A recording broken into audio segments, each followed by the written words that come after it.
सभी का online class में स्वागत है।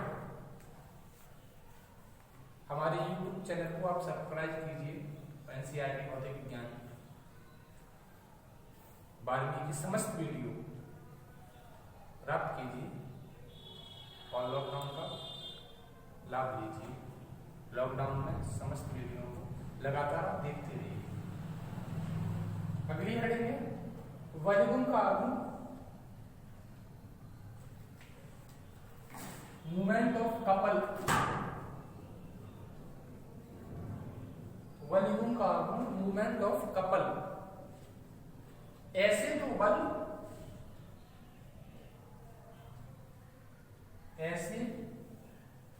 दो बल जो बराबर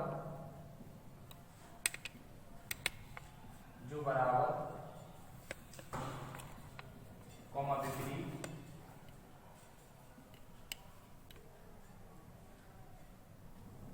विपरीत तथा एक दूसरे के समांतर कार्य करते हैं। एक दूसरे के समांतर कार्य करते हैं।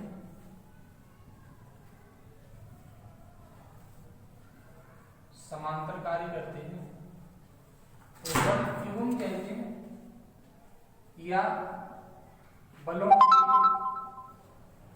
ऐसे जोड़ों को बल व्यूहम कहते हैं।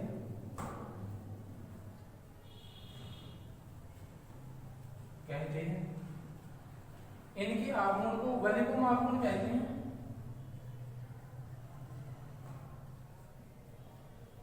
इनके आगमन को वैल्यूम का आगमन कहते हैं।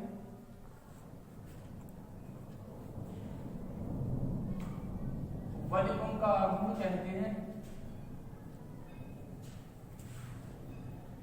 इसका जो फॉर्मूला होता है वैल्यूम का आगमन बराबर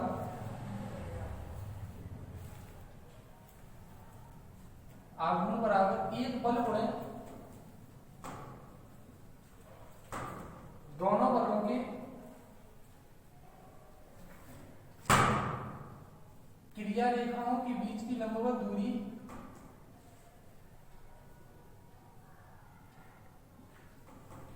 क्रिया रेखाओं के बीच की लंबवत दूरी, ये है वैल्यूम का आगमन। ऐसे दो बल जो बराबर कॉमा विपरीत तथा एक दूसरे के समांतर कार्य करते हैं, बलों के ऐसे जोड़ों को वैल्यूम कहते हैं तथा इनके आगमन को वैल्यूम का आगमन कहते हैं। और इसका जो फॉर्मूला होता है वैल्यूम का आगमन बराबर एक बल गुणे दोनों बलों के बीच की लंबवत दूरी। इसका जो मात्रक आएगा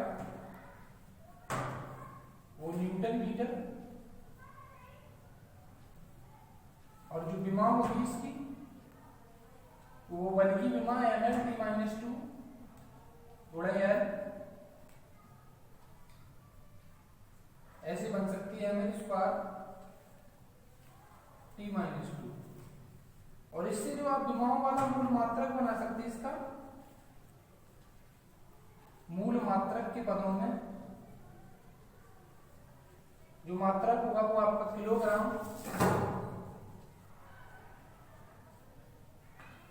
मीटर स्क्वायर प्रति सेकंड स्क्वायर, इतना होगा आपका।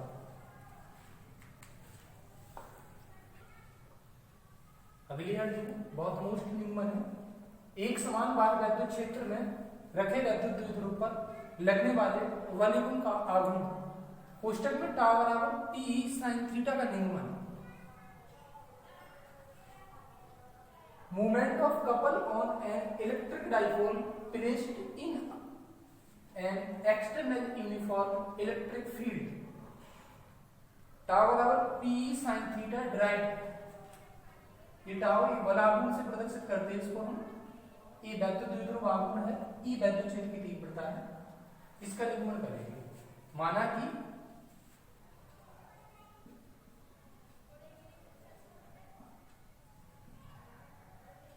कैपिटल AB वैद्युत द्विध्रुव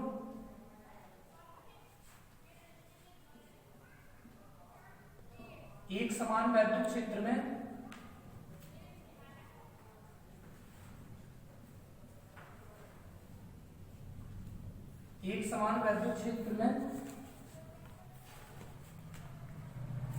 क्षेत्र की दिशा से थीटा कोण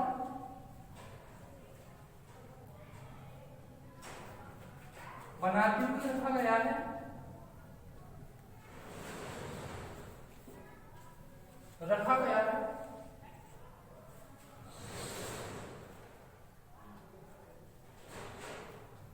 वैद्युत द्विध्रुव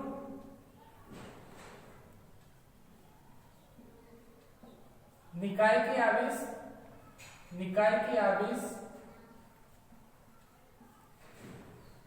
-q तथा +q के बीच की दूरी 2l है। चित्र देखें आप लोग उसका।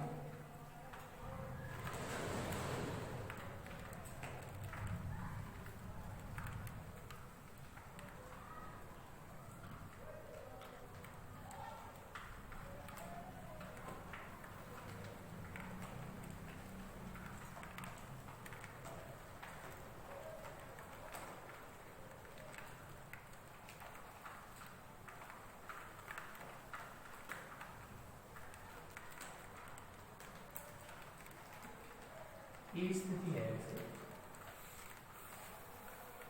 ये माइनस आवेश है, इसके कारण जो वैद्युत बल होगा वो ऐसे होगा, और ये प्लस आवेश है, इसके कारण जो वैद्युत बल होगा वो ऐसे होगा। ये एक समान वैद्युत क्षेत्र है, एरो के निशान से प्रदर्शित है ऐसे ऐसे।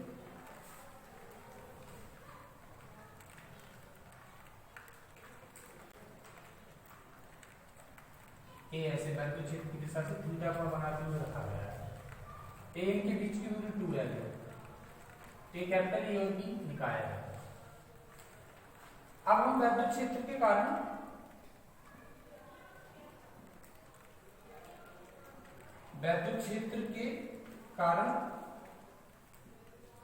+q आवेश पर बल F बराबर QE ऐसे। इसी प्रकार वैद्युत क्षेत्र के कारण -q आवेश पर बल F बराबर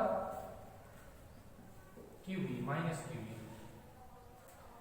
ये दोनों बल एक दूसरे के बराबर हैं, विपरीत हैं, और इनकी क्रिया रेखाएं भिन्न भिन्न हैं, इसलिए एक बलयुग्म बनाएंगे। F, F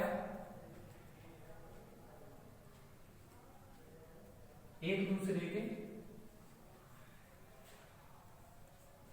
परिमाण में बराबर,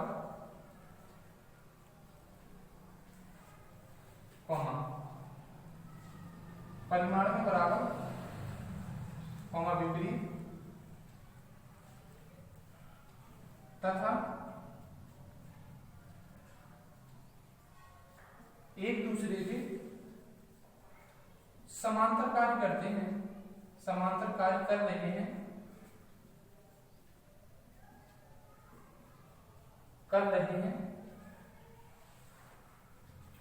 अर्थात ये एक वलयुग्म बना रहे हैं, अर्थात ये एक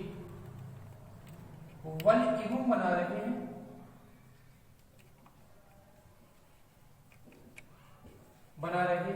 वलयुग्म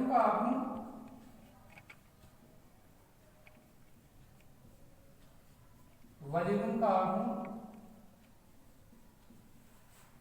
एक बल गुणा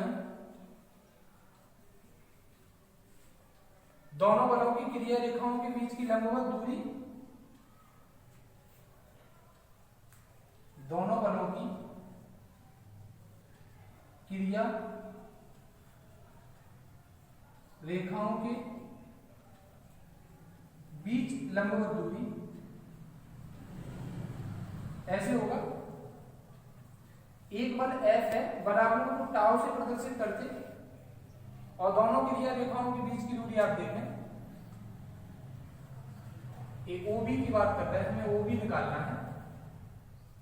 अगर त्रिभुज AOB में हम देखते हैं तो साइन थीटा बराबर OB बटे 2L, OB का मान निकल आएगा 2L साइन थीटा। और आपका ये OB हम यहां रख के ऐसे बना सकते हैं, F गुणे 2L साइन थीटा टाउ बराबर। इसके आगे अगर हम थोड़ा और लिखते तो हम F का मान रख देंगे QE 2L साइन थीटा, और इसे लिखेंगे हम Q into 2L E sine theta. आपका इतना आएगा PE साइन थीटा। ऐसे ये जो P है वैद्युत द्विध्रुव आघूर्ण है, P बराबर Q इंटू 2L, P बराबर Q इंटू 2L। और अगर इसे हम वेक्टर फॉर्म में लिखते, वेक्टर फॉर्म में तो ये इतना होगा, ये वेक्टर गुणनफल का उदाहरण है, टाउ बराबर P क्रॉस E। अब आप देखिए इसमें विशेष स्थितियां जो होती, विशेष स्थितियां,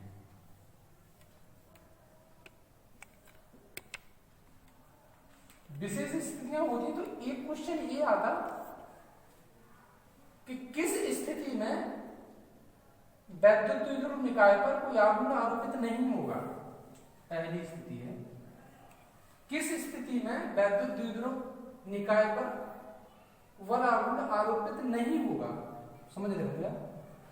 तो इसका जो थीटा है वो प्रभावशाली होगा। आप देखें, या तो ये दोनों बल एक ही दिशा में आ जाए, या ये दोनों बलों के बीच का कोण शून्य हो जाए, या दोनों बलों के बीच का कोण 180 अंश हो जाए। यदि दोनों बलों के बीच की क्रिया रेखा के बीच कोण शून्य होता, थीटा बराबर, तो उस पर कोई बल आघूर्ण कार्य नहीं करेगा, उस पर कोई बल आघूर्ण कार्य नहीं करेगा अगर थीटा का मान 0 होता, क्योंकि साइन 0 पूरा 0 हो जाएगा। और दूसरी कंडीशन जो है आपके पास, किस स्थिति में अधिकतम कार्य करेगा, तो जब थीटा का मान 90 अंश हो तो बल आघूर्ण अधिकतम कार्य करेगा टाउ मैक्स P। ये दो कंडीशन है आपकी, पूछी जाती बार बार कि जब थीटा बराबर 0 हो तो कोई बल आघूर्ण कार्य नहीं करेगा, और थीटा बराबर 90 है तो बल आघूर्ण अधिकतम कार्य करेगा। और ये आपका नियमन एक बार पूरा लिखा हुआ है, आप इसे बहुत अच्छे से समझ सकते हैं ऊपर से नीचे तक। पहले आप इसकी सिचुएशन बना के भाषा लिखेंगे, माना कि कैपिटल AB एक वैद्युत द्विध्रुव एक समान वैद्युत क्षेत्र में क्षेत्र की दिशा से थीटा कोण बनाते हुए रखा गया है। द्विध्रुव निकाय के आवेश -q तथा +q के बीच की दूरी 2L है। और फिर आपका ये चित्र बनेगा। इसके बाद हम लिखेंगे वैद्युत क्षेत्र के कारण +q आवेश पर बल F बराबर QE। इसी प्रकार वैद्युत क्षेत्र के कारण -q आवेश पर बल F बराबर -QE। F, F एक दूसरे के परिमाण में बराबर विपरीत तथा एक दूसरे के समांतर कार्य कर रहे हैं, अर्थात ये एक बलगुण बना रहे हैं। बलगुण का आघूर्ण एक बल गुणे दोनों बलों की क्रिया रेखाओं के बीच लंबवत दूरी F गुणे OB, OB का मान 2L sin थीटा, टाउ बराबर F गुणे 2L sin थीटा। और वहां हम F का मान रखेंगे तो QE 2L sin theta, Q को 2L के साथ लिखेंगे, Q into 2L, ये P बन जाएगा, टाउ बराबर PE sin थीटा। और जब हम इसे वेक्टर फॉर्म में लिखेंगे तो दोनों पर वेक्टर लगा के ऐसे लिख लिया जाएगा और आपका नियमन पूरा हो जाएगा।